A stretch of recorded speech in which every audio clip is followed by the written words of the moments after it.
ओम नमो भगवते वासुदेवाय नमः। नमस्कार दोस्तों, आप सभी का मेरे YouTube चैनल मायरा वॉइस में हार्दिक स्वागत है। आज की इस वीडियो में हम आपको बृहस्पतिवार व्रत कथा सुनाएंगे। कथा सुनने से पहले आप सभी से मेरा अनुरोध है, कमेंट बॉक्स में जय बृहस्पति देव जरूर लिखें। बोलो विष्णु भगवान की जय, वीर भगवान की जय। भारतवर्ष में एक प्रतापी और दानी राजा राज्य करता था। वह नित्य गरीबों और ब्राह्मणों की सहायता करता था। यह बात उसकी रानी को अच्छी नहीं लगती थी। वह ना ही गरीबों को दान देती, ना ही भगवान का पूजन करती थी और राजा को भी दान देने से मना किया करती थी। एक दिन राजा शिकार खेलने वन को गए हुए थे तो रानी महल में अकेली थी। उसी समय बृहस्पति देव साधु वेश में राजा के महल में भिक्षा के लिए गए और भिक्षा मांगी। रानी ने भिक्षा देने से इनकार किया और कहा, हे साधु महाराज, मैं तो दान पुण्य से तंग आ गई हूँ। मेरा पति सारा धन लुटाते रहते हैं। मेरी इच्छा है कि हमारा धन नष्ट हो जाए और फिर न रहेगा बांस न बजेगी बांसुरी। साधु ने कहा, देवी तुम तो बड़ी विचित्र हो। धन संतान तो सभी चाहते हैं, पुत्र और लक्ष्मी तो पापी के घर भी होनी चाहिए। यदि तुम्हारे पास अधिक धन है तो भूखों को भोजन दो, प्यासों के लिए प्याऊ बनवाओ, मुसाफिरों के लिए धर्मशालाएं खुलवाओ। जो निर्धन अपनी कुंवारी कन्याओं का विवाह नहीं कर सकते उनका विवाह करा दो। ऐसे और कई काम हैं जिनके करने से तुम्हारा यश लोक परलोक में फैलेगा। परंतु रानी पर उपदेश का कोई प्रभाव न पड़ा। वह बोली, महाराज आप मुझे कुछ न समझाएं। मैं ऐसा धन नहीं चाहती जो हर जगह बांटती फिरूं। साधु ने उत्तर दिया, यदि तुम्हारी ऐसी इच्छा है तो तथास्तु। तुम ऐसा करना कि बृहस्पतिवार को घर लीपकर पीली मिट्टी से अपना सिर धोकर स्नान करना, भट्टी चढ़ाकर कपड़े धोना। ऐसा करने से तुम्हारा सारा धन नष्ट हो जाएगा। इतना कहकर वह साधु महाराज वहाँ से अलोप हो गए। साधु के अनुसार कई बातों को पूरा करते हुए रानी को केवल 3 बृहस्पतिवार ही बीते थे कि उसकी समस्त धन संपत्ति नष्ट हो गई। भोजन के लिए राजा का परिवार तरसने लगा। तब एक दिन राजा ने रानी से बोला कि हे रानी, तुम यहीं रहो, मैं दूसरे देश को जाता हूँ, क्योंकि यहाँ पर सभी लोग मुझे जानते हैं, इसलिए मैं कोई छोटा कार्य नहीं कर सकता। ऐसा कहकर राजा परदेश चला गया।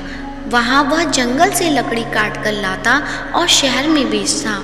इस तरह वह अपना जीवन व्यतीत करने लगा। इधर राजा के परदेश जाते ही रानी और दासी दुखी रहने लगी। एक बार जब रानी और दासी को 7 दिन तक बिना भोजन के रहना पड़ा तो रानी ने अपनी दासी से कहा, हे दासी, पास ही के नगर में मेरी बहन रहती है, वह बड़ी धनवान है, तो उसके पास जा और कुछ ले आ ताकि थोड़ी बहुत गुजर बसर हो जाए। दासी रानी की बहन के पास गई। उस दिन गुरुवार था और रानी की बहन उस समय बृहस्पतिवार के व्रत की कथा सुन रही थी। दासी ने रानी की बहन को अपनी रानी का संदेश दे दिया, लेकिन रानी की बड़ी बहन ने कोई उत्तर नहीं दिया। जब दासी को रानी की बहन से कोई उत्तर नहीं मिला तो वह बहुत दुखी हुई और क्रोध भी आया। दासी ने वापस आकर रानी को सारी बात बता दी। सुनकर रानी ने अपने भाग्य को कोसा। उधर रानी की बहन ने सोचा कि मेरी बहन की दासी आई थी, परंतु मैं उससे नहीं बोली, इससे वह बहुत दुखी हुई होगी। कथा सुनकर और पूजन समाप्त करके वह अपनी बहन के घर आई और कहने लगी, हे बहन, मैं बृहस्पतिवार का व्रत कर रही थी। तुम्हारी दासी मेरे घर आई थी, परंतु जब तक कथा होती है तब तक ना तो उठते हैं और ना ही बोलते हैं, इसलिए मैं नहीं बोली। कहो दासी क्यों गई थी? रानी बोली, बहन तुमसे क्या छिपाऊं, हमारे घर में खाने तक को अनाज नहीं था। ऐसा कहते कहते रानी की आंखें भर आईं। उसने दासी समेत पिछले 7 दिनों से भूखे रहने तक की बात अपनी बहन को विस्तार पूर्वक सुना दी। रानी की बहन बोली, देखो बहन, भगवान बृहस्पति देव सबकी मनोकामना पूर्ण करते हैं। देखो, शायद तुम्हारे घर में अनाज रखा हो। पहले तो रानी को विश्वास नहीं हुआ, पर बहन के आग्रह करने पर उसने अपनी दासी को अंदर भेजा तो उसे सचमुच अनाज से भरा एक घड़ा मिल गया। यह देखकर दासी को बड़ी हैरानी हुई। दासी रानी से कहने लगी, हे रानी, जब हमको भोजन नहीं मिलता तो हम व्रत ही तो करते हैं, इसलिए क्यों ना इनसे व्रत और कथा की विधि पूछ ली जाए ताकि हम भी व्रत कर सकें। तब रानी ने अपनी बहन से बृहस्पतिवार का व्रत करने के बारे में पूछा।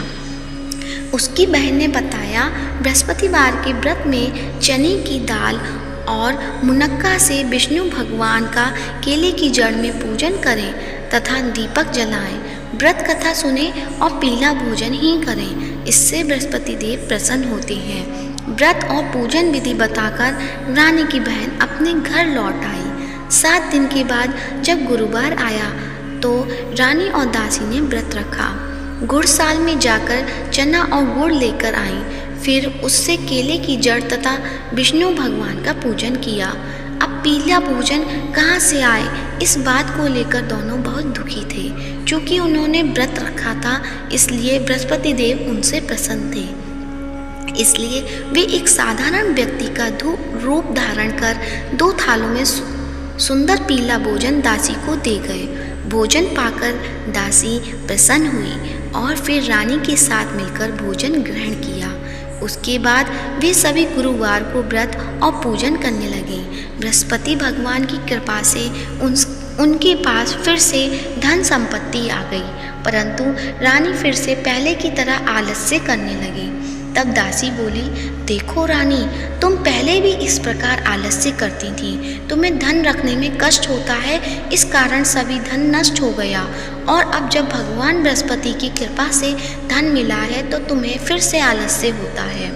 रानी को समझाते हुए दासी कहती है कि बड़ी मुसीबतों के बाद हमने यह धन पाया है, इसलिए हमें दान पुण्य करना चाहिए, भूखे मनुष्य को भोजन कराना चाहिए और धन को शुभ कार्यों में खर्च करना चाहिए, जिससे तुम्हारे कुल का यश बढ़ेगा, स्वर्ग की प्राप्ति होगी और पितृ प्रसन्न होंगे।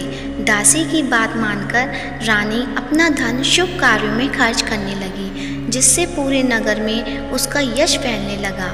बृहस्पतिवार व्रत कथा के बाद श्रद्धा के साथ आरती की जानी चाहिए। इसके बाद प्रसाद बांटकर उसे ग्रहण करना चाहिए। एक दिन राजा दुखी होकर जंगल में एक पेड़ के नीचे आसन जमाकर बैठ गया। वह अपनी दशा को याद करके व्याकुल होने लगा। बृहस्पतिवार का दिन था। एकाएक उसने देखा कि निर्जन वन में एक साधु प्रकट हुए। वह साधु वेश में स्वयं बृहस्पति देवता थे। लकड़हारे के सामने आकर बोले, हे लकड़हारे, इस सुनसान जंगल में तू चिंता मग्न क्यों बैठा है? लकड़हारे ने दोनों हाथ जोड़कर प्रणाम किया और उत्तर दिया, महात्मा जी, आप सब कुछ जानते हैं, मैं क्या कहूँ? यह कहकर रोने लगा और साधु को अपनी आत्मकथा सुनाई। महात्मा जी ने कहा, तुम्हारी स्त्री ने बृहस्पति के दिन बृहस्पति भगवान का निरादर किया है, जिसके कारण रुष्ट होकर उन्होंने तुम्हारी यह दशा कर दी। अब तुम चिंता को दूर करके मेरे कहने पर चलो, तुम्हारे सब कष्ट दूर हो जाएंगे और भगवान पहले से भी अधिक संपत्ति देंगे। तुम बृहस्पतिवार के दिन कथा किया करो। 2 पैसे के चने मुनक्का लाकर उसका प्रसाद बनाओ और शुद्ध जल से लोटे में शक्कर मिलाकर अमृत तैयार करो। कथा के पश्चात अपने सारे परिवार और सुनने वाले प्रेमियों में अमृत व प्रसाद बांटकर आप भी ग्रहण करो। ऐसा करने से भगवान तुम्हारी सब मनोकामनाएं पूरी करेंगे। साधु के ऐसे वचन सुनकर लकड़हारा बोला, हे प्रभु, मुझे लकड़ी बेचकर इतना पैसा नहीं मिलता जिससे भोजन के उपरांत कुछ बचा सकूं। मैंने रात्रि में अपनी स्त्री को व्याकुलता देखा है। मेरे पास कुछ भी नहीं जिससे मैं उसकी खबर मंगा सकूं। साधु ने कहा, हे लकड़हारे, तुम किसी बात की चिंता मत करो। बृहस्पति के दिन तुम रोजाना की तरह लकड़ियां लेकर शहर को जाओ। तुमको रोज से दुगना धन प्राप्त होगा, जिससे तुम भली भांति भोजन कर लोगे तथा बृहस्पति देव की पूजा का सामान भी आ जाएगा। इतना कहकर साधु अंतर ध्यान हो गए। धीरे धीरे समय बीतता होने पर भी फिर वही बृहस्पतिवार का दिन आया। लकड़हारा जंगल से लकड़ी काटकर किसी शहर में बेचने गया। उसे उस दिन और दिन से भी अधिक पैसा मिला। राजा ने चना गुड़ आदि लाकर गुरुवार का व्रत किया। उस दिन से उसके सभी क्लेश दूर हुए।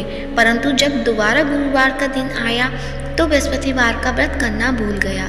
इस कारण बृहस्पति भगवान नाराज हो गए। उस दिन उस नगर के राजा ने विशाल यज्ञ का आयोजन किया तथा शहर में यह घोषणा करा दी कि कोई भी मनुष्य अपने घर में भोजन न बनावे, न आग जलावे। समस्त जनता मेरे यहाँ भोजन करने आवे। इस आज्ञा को जो न मानेगा उसे फांसी की सजा दी जाएगी। इस तरह की घोषणा संपूर्ण नगर में करवा दी। राजा की आज्ञा अनुसार शहर के सभी लोग भोजन करने गए, लेकिन लकड़हारा कुछ देर से पहुंचा। इसलिए राजा उसको अपने साथ घर ले गए और ले जाकर भोजन करा रहे थे तो रानी की दृष्टि उस खूंटी पर पड़ी जिस पर उसका हार लटका हुआ था। वह वहां पर दिखाई नहीं दिया। रानी ने निश्चय किया कि मेरा हार इस मनुष्य ने चुरा लिया है। उसी समय सिपाहियों को बुलाकर उसको कारागार में डलवा दिया। जब लकड़हारा कारागार में पड़ गया और बहुत दुखी होकर विचार करने लगा कि न जाने कौन से पूर्व जन्म के कर्म से मुझे यह दुख प्राप्त हुआ है, और उसी साधु को याद करने लगा जो कि जंगल में मिला था। उसी समय तत्काल बृहस्पति देव साधु के रूप में प्रकट हुए और उसकी दशा को देखकर कहने लगे, अरे मूर्ख, तूने बृहस्पति देव की कथा नहीं करी, इस कारण मुझे दुख प्राप्त हुआ है। अब चिंता मत कर। बृहस्पतिवार के दिन कारागार के दरवाजे पर 4 पैसे पड़े मिलेंगे। उससे तू बृहस्पति देव की पूजा करना तो सभी कष्ट दूर हो जाएंगे। बृहस्पति के दिन उसे 4 पैसे मिले। लकड़हारे ने कथा कही। उसी रात्रि को बृहस्पति देव ने उस नगर के राजा को स्वप्न में कहा, हे राजा, तुमने जिस आदमी को कारागार में बंद कर दिया गया है वह निर्दोष है, वह राजा है, उसे छोड़ देना। रानी का हार उसी खूंटी पर लटका है। अगर तू ऐसा नहीं करेगा तो मैं तेरे राज्य को नष्ट कर दूंगा। इस तरह रात्रि के स्वप्न को देखकर राजा प्रातःकाल उठा और खूंटी पर हार देखकर लकड़हारे को बुलाकर क्षमा मांगी और लकड़हारे को योग्य सुंदर वस्त्र आभूषण देकर विदा कर दिया। बृहस्पति देव की आज्ञा अनुसार लकड़हारा अपने नगर को चल दिया। राजा जब अपने नगर के निकट पहुंचा तो उसे बड़ा आश्चर्य हुआ। नगर में पहले से भी अधिक बाग, तालाब, कुएं, बहुत सी धर्मशाला, मंदिर आदि बन गई हैं। राजा ने पूछा, यह किसका बाग और धर्मशाला है? तब नगर के सब लोग कहने लगे, यह सब रानी और दासी का है। उन्हें आश्चर्य हुआ और गुस्सा भी आया।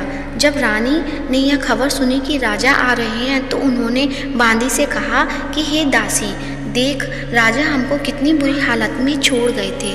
हमारी ऐसी हालत देखकर वह लौट ना जाए, इसलिए तू दरवाजे पर खड़ी हो जा। आज्ञानुसार दासी दरवाजे पर खड़ी हो गई। राजा आए, उन्हें अपने साथ लेवा लाई।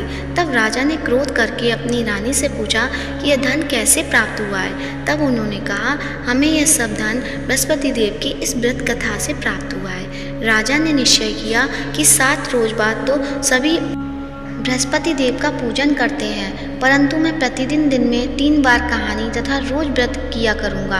अब हर समय राजा के दुपट्टे में चने की दाल बंधी रहती तथा दिन में 3 बार कहानी कहता। एक रोज राजा ने विचार किया कि चलो अपनी बहन के यहाँ हो आवे। इस तरह निश्चय कर राजा घोड़े पर सवार होकर अपनी बहन के यहाँ को चलने लगा।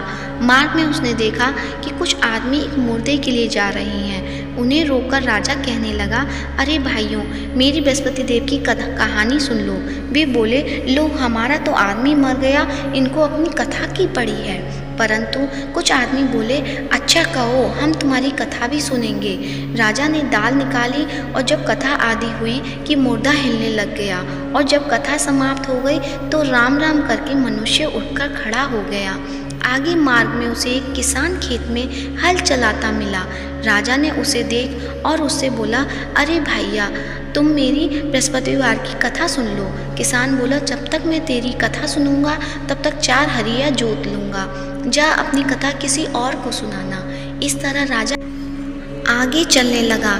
राजा के हटते ही बैल पछाड़ खाकर गिर गए तथा किसान के पेट में बड़ी जोर का दर्द होने लगा। उस समय उसकी माँ रोटी लेकर आई। उसने जब यह देखा तो अपने पुत्र से सब हाल पूछा और बेटे ने सभी हाल कह दिया। तो बुढ़िया दौड़ी दौड़ी उस घुड़सवार के पास गई और उससे बोली कि मैं तेरी कथा सुनूंगी, तो अपनी कथा मेरे खेत पर चलकर ही कहना। राजा ने बुढ़िया के खेत पर जाकर कथा कही, जिसके सुनते ही वह बैल उठ खड़े हुए तथा किसान के पेट का दर्द भी बंद हो गया। राजा अपनी बहन के घर पहुंचा। बहन ने भाई की खूब मेहमानी की। दूसरे रोज प्रातःकाल राजा जगा तो वह देखने लगा कि सब लोग भोजन कर रहे हैं। राजा ने अपनी बहन से कहा, ऐसा कोई मनुष्य है जिसने भोजन नहीं किया हो? मेरी बृहस्पतिवार की कथा सुन ले। बहन बोली, हे भैया, यह देश ऐसा ही है कि पहले यहाँ लोग भोजन करते हैं, बाद में अन्य काम करते हैं। अगर कोई पड़ोस में हो तो देख आऊं। वह ऐसा कहकर देखने चली गई, परंतु उसे कोई भी ऐसा व्यक्ति नहीं मिला जिसने भोजन ना किया हो। अतः वह एक कुम्हार के घर गई जिसका लड़का बीमार था। उसे मालूम हुआ कि उसके यहाँ 3 रोज से किसी ने भोजन नहीं किया है। रानी ने अपने भाई की कथा सुनने के लिए कुम्हार से कहा। वह तैयार हो गया। राजा ने जाकर बृहस्पतिवार की कथा कही, जिसको सुनकर उसका लड़का ठीक हो गया। अब तो राजा की प्रशंसा होने लगी। एक रोज राजा ने अपनी बहन से कहा कि हे बहन, हम अपने घर जाएंगे, तुम भी तैयार हो जाओ। राजा की बहन ने अपनी सास से कहा। सास ने कहा, हाँ चली जा, परंतु अपने लड़के को मत ले जाना, तेरे भाई की कोई औलाद नहीं है। बहन ने अपने भैया से कहा, हे भैया, मैं तो चलूँगी पर बालक नहीं जाएगा। राजा बोला, जब कोई बालक नहीं चलेगा तब तुम ही क्या करोगी? बड़े दुख मन से राजा अपने नगर को लौट आया। राजा ने अपनी रानी से कहा, हम निर्वंशी हैं, हमारा मुंह देखने का धर्म नहीं है और कुछ भोजन आदि नहीं किया।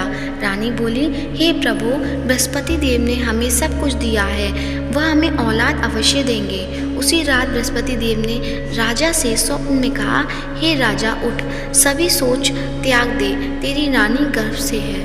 राजा की यह बात सुनकर बड़ी खुशी हुई। 9वें महीने में उसके गर्भ से एक सुंदर पुत्र पैदा हुआ।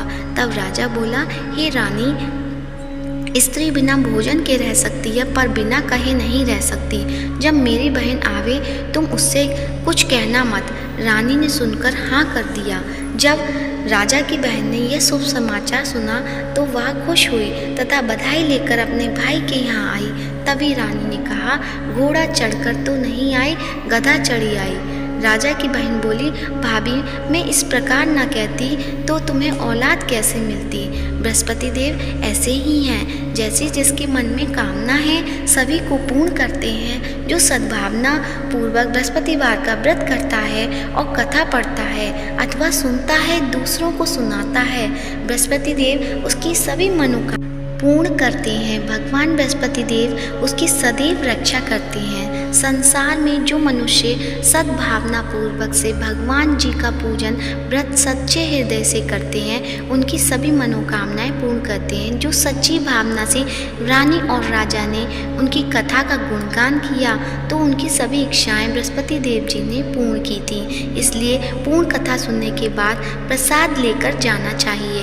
हृदय से उनका मनन करते हुए जयकारा बोलना चाहिए। बोलो बृहस्पति देव की जय, भगवान विष्णु की जय।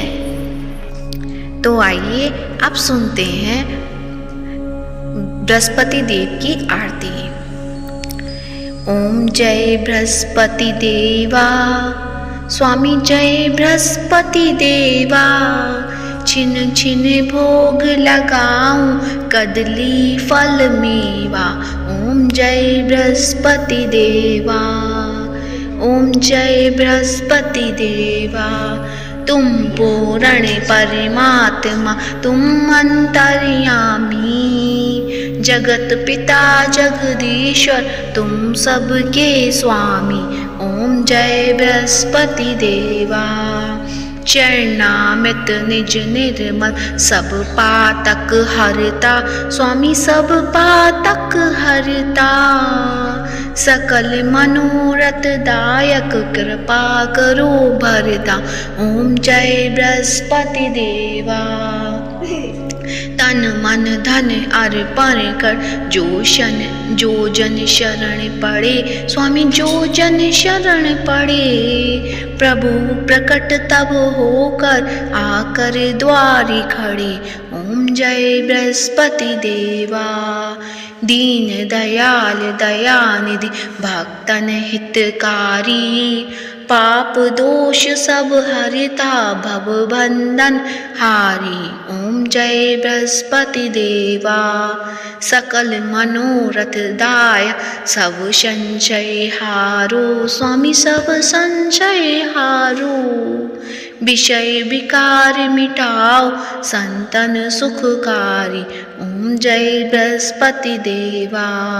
जो कोई आरती तेरी प्रेम सहित गावे, स्वामी भक्त सहित गावे। जेठानंद वंद सो निश्चय छुट जावे, ओम जय बृहस्पति देवा।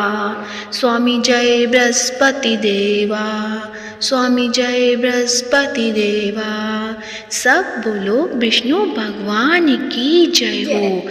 प्रेम से बोलो बृहस्पति देव भगवान की जय हो। यदि आज की वीडियो पसंद आई हो तो वीडियो को लाइक करें, शेयर करें, कमेंट करें और कमेंट बॉक्स में विष्णु भगवान की जय हो या जगत के पालनहार की जय हो अवश्य लिखें। और साथ ही मायरा बॉयज़ चैनल को सब्सक्राइब करें और हमारे